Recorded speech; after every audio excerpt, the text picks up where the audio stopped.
Welcome back. Things are looking up in the fight against COVID-19 with the latest positive vaccine news.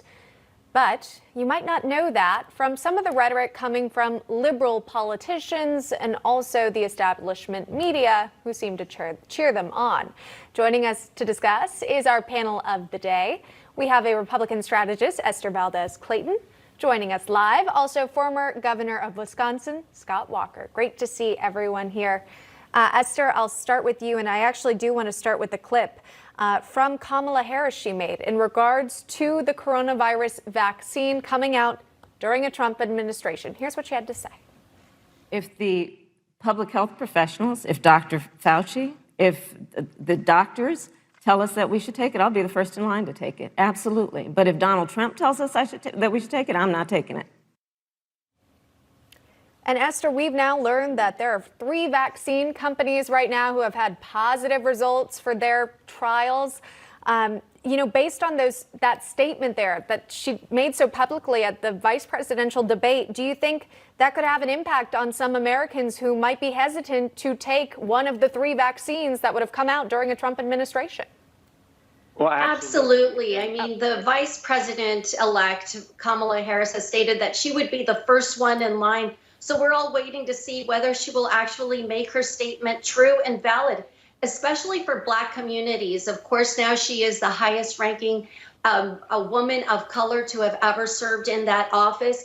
And we know that statistically, the Black and Latino communities have been far more ravaged than their white counterparts, including up to 2 times more coronavirus impacted deaths in Black and Latino communities. So unfortunately, that's one of the things that we have to deal with, the coronavirus vaccine. Even though it's good news, it has been politicized by both the left and the right. But however, the Democrats have long touted themselves as the party of science, that they're relying on facts. And they criticize their conservative counterparts, saying that we're somehow anti-science, anti-facts by refusing an untested vaccine.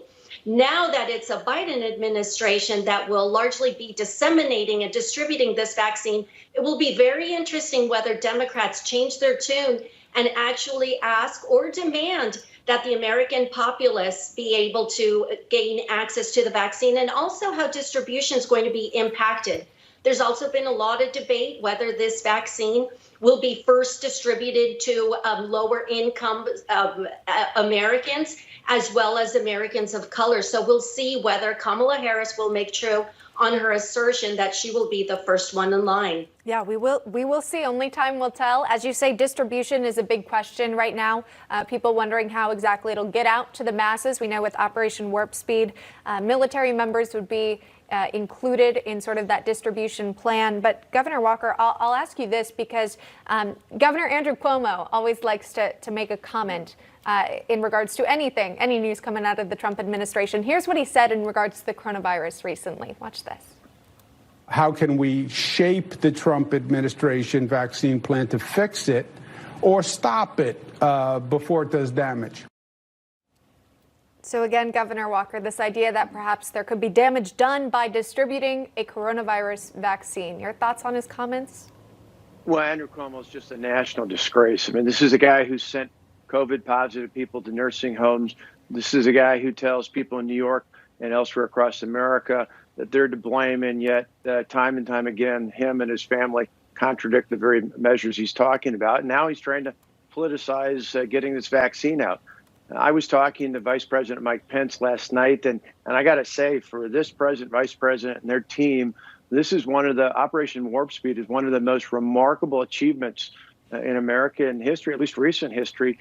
And I hope, regardless of party, that people go out and get vaccinated. Certainly, healthcare workers, people on the front line should be the first one getting it.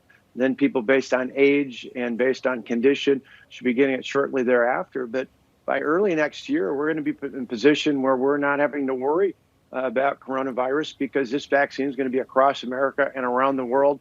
And that's something we should all be celebrating and thankful for this week that we celebrate Thanksgiving. Absolutely. Great points. I want to bring in Bonner Cohen now, a senior fellow at the National Center for Public Policy Research. Bonner, thanks for coming on.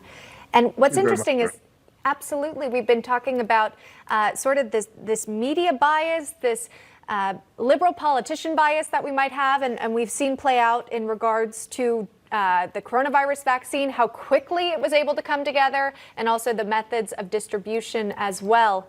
I've been reading, you say that this could come at a great human cost. Could you explain what you mean by that?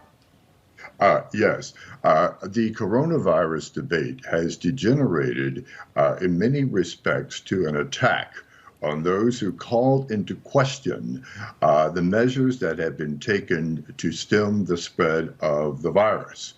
The country has been put through massive lockdowns over the past 7 months. And what we know about those lockdowns is they do not work. Both the United States as well as Europe are now experiencing a second wave of outbreaks of coronavirus. And what we also know is that the measures that have been taken have done an enormous amount of harm. They have not only undermined the livelihoods of people, particularly the most vulnerable people, people working in retail and small businesses and the like, but they have actually undermined public health. And they have done so by instilling the fear in people that they shouldn't go to the doctor, that they shouldn't be tested for things completely unrelated to coronavirus, with the result that we are going to see effects from this months and months and years down the road. And the sad part about this is when people bring this up and when people challenge what has been done thus far, they are demonized, just as people who call into question the whole notion of human-induced climate change. They are climate deniers, and we are running the risk of having now COVID-19 deniers. And sadly, we're doing that precisely at a time when 2, and perhaps shortly 3, vaccines will be available to us in a few months that provide some hope for relief. Yeah. Well, wonderful conversation we've had this morning. Bonner Cohen joining us live. Our panelists, Scott and Esther, stick around if you don't mind. Still a lot more to get to here on National Report.